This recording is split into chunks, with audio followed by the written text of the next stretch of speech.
Hey everybody, it's E. Brian Rose, and I want to welcome you to your first training video. Once you log in as a reseller, this is what you're going to see, minus the account information down here. Your account name will be set up right here, and below all of your clients will be listed.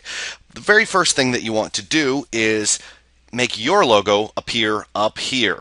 And this is just your reseller account, so really nobody's going to see it except for you. But you can do that by clicking on the GUI template and uploading a template right here. You click the Browse button, and you can browse your hard drive for a logo. 320 by 90 is the recommended. The Powered by logo would go at the bottom, and 160 by 24 is recommended. You can leave those blank.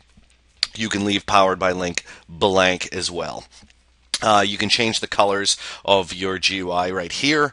You can have a custom footer as well and put that in there and submit the changes. And if you're advanced and you want to do some custom CSS, you can add it here, but I don't recommend that. So that's how to just customize the look and feel of this template here. Go back to the home screen. And if you want to add a new client, you go out and sell Joe's Pizza or someplace like that, you just simply click on the Add New Client button, and right here URL we'll go through every field here. URL extension, that is usually their name, Joe's,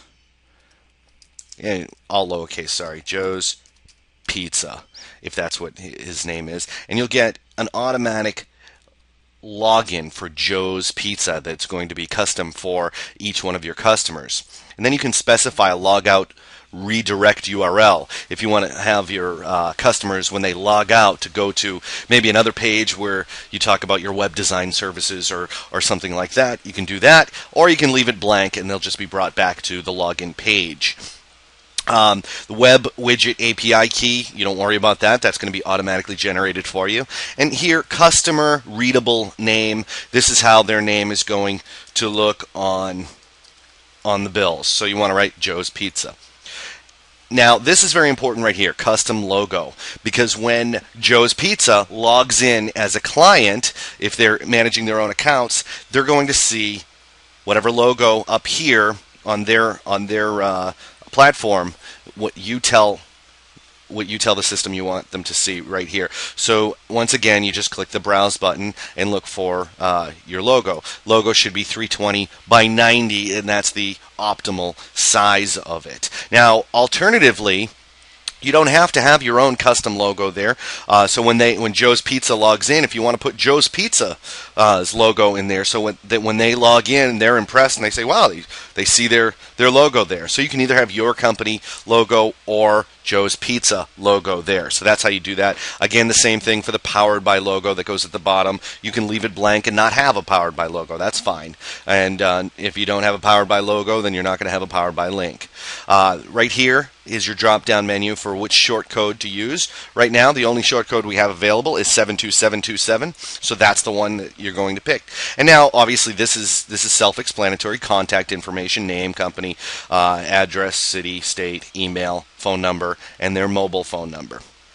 Login. Now you want to set up a login for them. So, like Joe's Pizza might be Joe's Pizza, is as their username. Then you set up a password, and you can just leave universal username blank, and then whoever the admins is, their email. If it's a managed account, you want to put your email address. If it's a do-it-yourself account that your client's going to be logging in and setting up his own text messages, then you want to put his or her email address there. And again, you can adjust the colors of their platform right here. I usually just leave it the way that it is.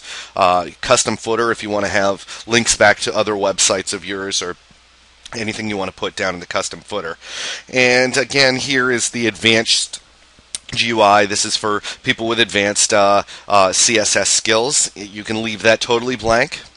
Now here's where we come up with the campaign limits. Okay, this is the important part of setting up your account.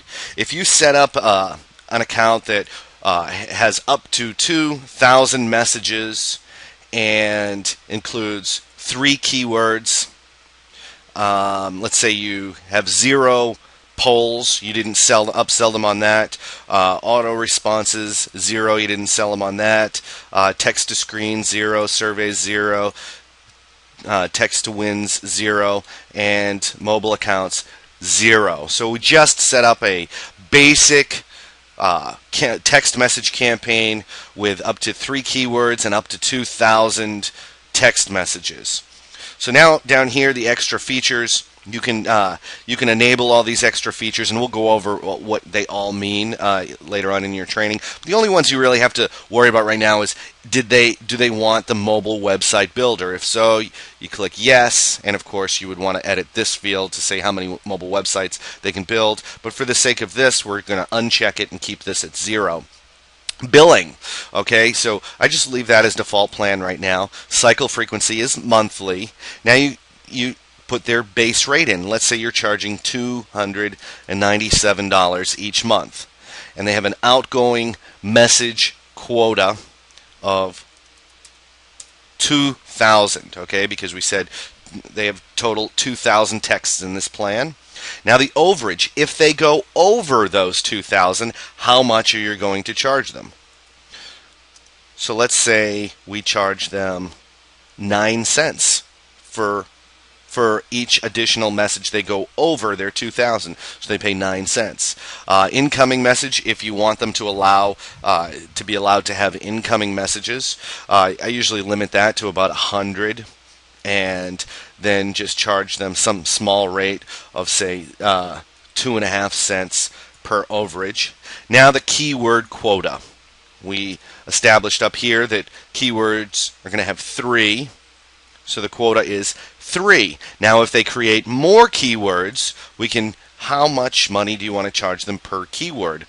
What I normally do is charge them $12 or $19, let's say $12 here, per additional keyword. And again, if we had enabled the mobile website, we would put a number in here, say 3. They can create 3 mobile websites, and this is how much to charge them if they go over. But we have that set at 0. Now you can make some custom notes about your client that only you would see. And then the next thing to do is just click Create Marketing Center, and that goes ahead and creates the Marketing Center. Now one thing that you want to do is make sure that you remember the username and password that you've created for this new account. Write it down next to the company's name. And if it's a do-it-yourself account, then you want to furnish that information to the new client, as well as this URL right here, the full URL for login. And that's going to be their URL. Where they log into the system if they're do-it-yourself. If it's a managed account and you're doing all the text messaging for them, then they won't have any use for the username and password. You just keep that in a safe place for yourself so that you know how to log into each one of the accounts. But I will show you this. When you log into your Reseller Master account, all of your clients are going to be listed below, like right here. Like we have 2 demos set up here. There could be 20, 30 clients underneath that. There could be 200 clients underneath that. You can log into each one of them without username and password by clicking the L button right there.